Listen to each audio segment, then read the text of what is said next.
Okay, good morning class. So, kanina, ang lesson natin is basic accounting. Today, we will tackle about the expanded accounting equation. So, ang expanded accounting equation, we only have asset is equal to liabilities plus capital plus revenue and minus expenses.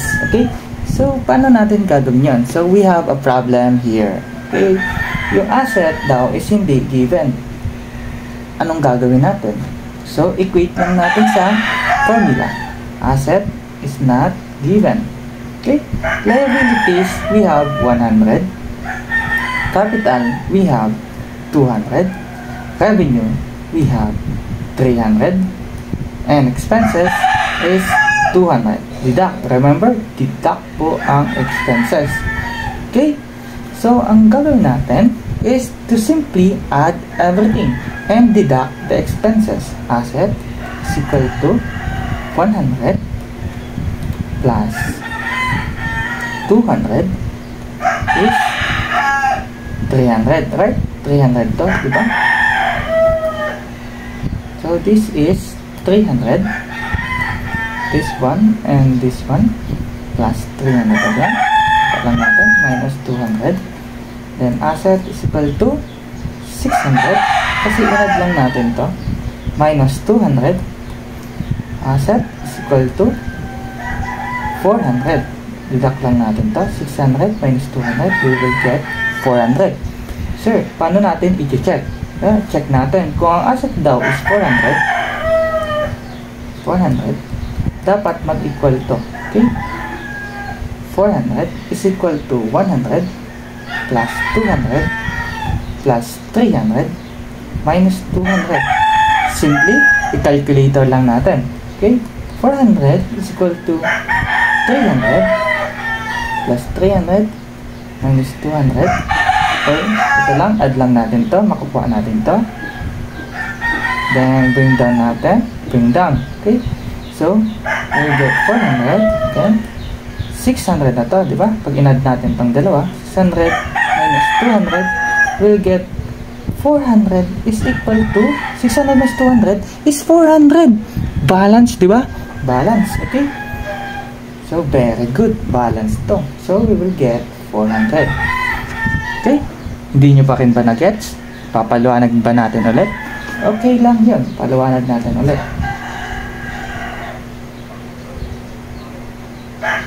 Okay? So, ganito po ang nangyari. Again, para mas malinaw. Kung ang asset daw hindi given, simply, we add liabilities plus 200 plus 300 minus 200. Shortcutin natin. Shortcut. Okay? I-add nyo lang to sa calculator. Okay? Then, i-deduct yung 200. Ilan lalabas? So, ang gagawin nyo lang is 100 plus 200 plus 300 minus 200, lalabas is 400. So, 400 yung asset. Asset is equal to 400. Kung 400 to, dapat to, 400 to lahat. Nakuha. Okay. Ganun lang po siya kadali. Next problem, we have liabilities. Paano ba natin malalaman yung liabilities naman? Okay, liabilities ang hinahanap po natin. So, again, balik ulit tayo sa formula. Asset is equal to liabilities plus capital plus revenue minus expense. Okay, so given yung asset, hindi given yung liabilities. We have capital which is 400. And we have revenue which is 400 and we have expense which is 200.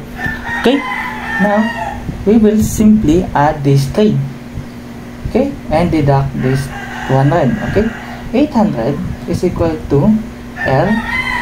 400 plus 400 is 800. Okay, minus 200 is 600. Now we will just deduct it from 800 because para makuha natin kung ano ang L, we will transpose this 600 to the other side. Okay, sa math nyo, naalala nyo pa ba yung math nyo? We will just simply transpose it to the other side. So 800 minus 600 is equal to L.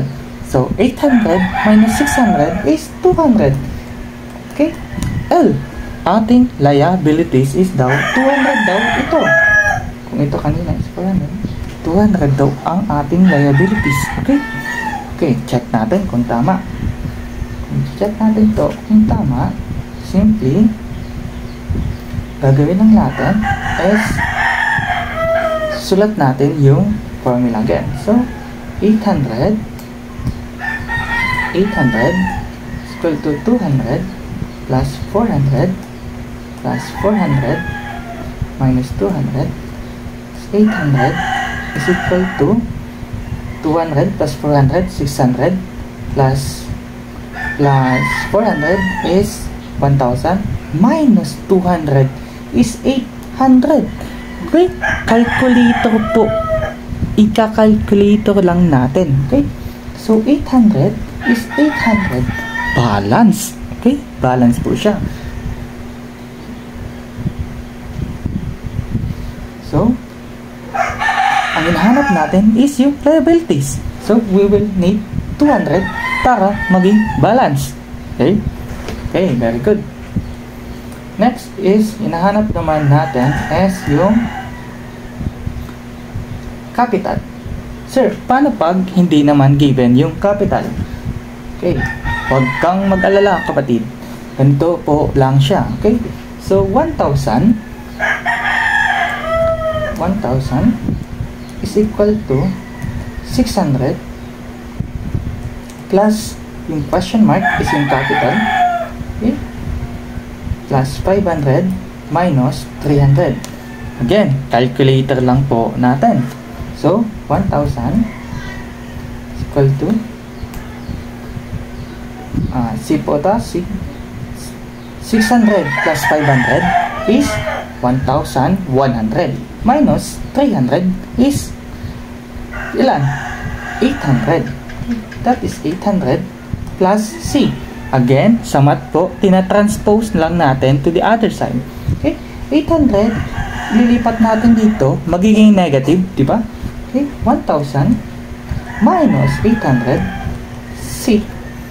C is equal to 1,000 minus 800 is 200. Okay? 200 po ang ating kinahanap.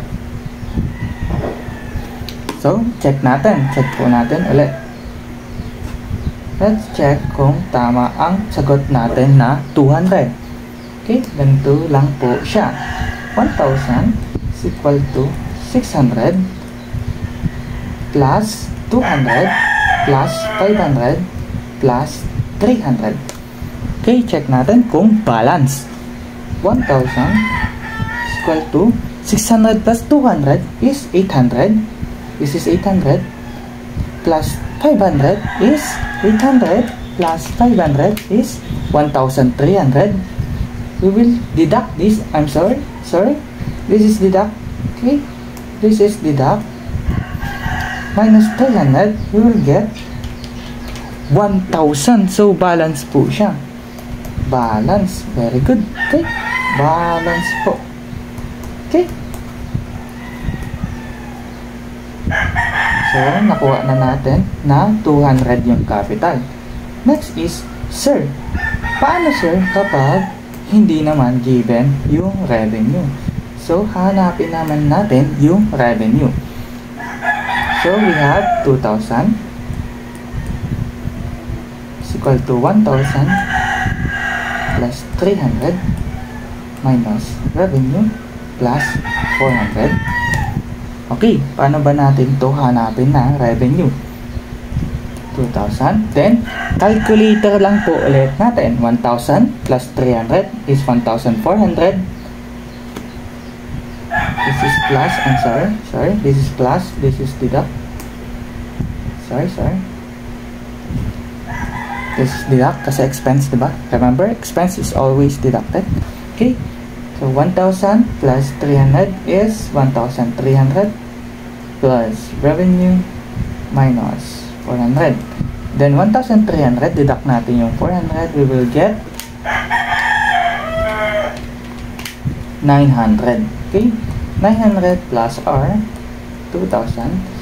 Then, yung 900, ito transpose lang natin sa kabila. 2,000 minus 900 is equal to R. 2,000 minus 900 is 1,100. 1,100 daw yung R natin. Lagay natin dito, 1,100. Okay, check natin kung tama ang pinagsasabi natin. Okay?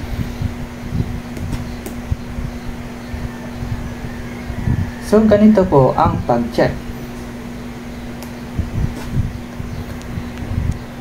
So, ganito po ang pag-check natin. So, kung nakuha natin is 1,100, check lang natin ulit. 2,000 is equal to 1,000 plus 300 plus 1,100 minus 400. We will get, pag ito kinalculator natin, 1,000 plus 300 plus 1,100 minus 400, we will get the same answer. 2,000 is equal to 2,000. So, balance. Ang nahanap natin is 1,100. Mayroon na tayong revenue, mayroon na tayong capital, mayroon na tayong liabilities, and mayroon na din tayong asset. Now, paano naman yung expenses? Sir, paano sir pag hindi given yung expenses? Simple lang po ulit yan, kapatid. Ulitin lang po natin. Okay? Now, 4,000 yung asset. Liabilities is 600. Capital is 3,000. Revenue is 800. And hindi natin alam yung expenses. Okay? Kung hindi natin alam ang expenses, ganito po ang gagawin natin. Simply, add natin itong tatlo, 600 plus 3,000 plus 800. Sa calculator lang natin, 600 plus 3,000 plus 800 is 4,400 minus expense. Hindi natin alam yung expense. Paano natin to gagawin? We simply 4,400 minus 4,000 minus 4,400, ililipat natin sa kabila and negative expense. Okay? So, this is negative 400 is equal to negative expense. Then always, di ba, positive. So, tignan natin yung absolute value. So, this is positive 400. Okay? The expense is 400. Okay? Or yung sa math is we just multiply both sides by negative para mag-positive, negative, then negative, magiging positive po. So, 400 yung ating expense. Okay? Kung 400 ang ating expense, paano natin siya i-check? Check natin kung tama ang sagot natin. Okay? Check natin kung tama ang sagot natin na 400. Check natin, 4,000 is equal to 600, which is liability, plus 3,000 plus 800 minus 400. Check natin. Calculator again natin. 600 plus 3,000 plus 800 minus 400. We get 4,000. The same answer. Balance po. Okay? Balance ang ating sagot. Pag balance, tama ang ating sagot. Okay? So, ayun po. 400. Natapos na natin ang accounting expanded equation. So, good luck sa inyong exam. Ganito po ang pwedeng lumabas sa inyong exam. Okay?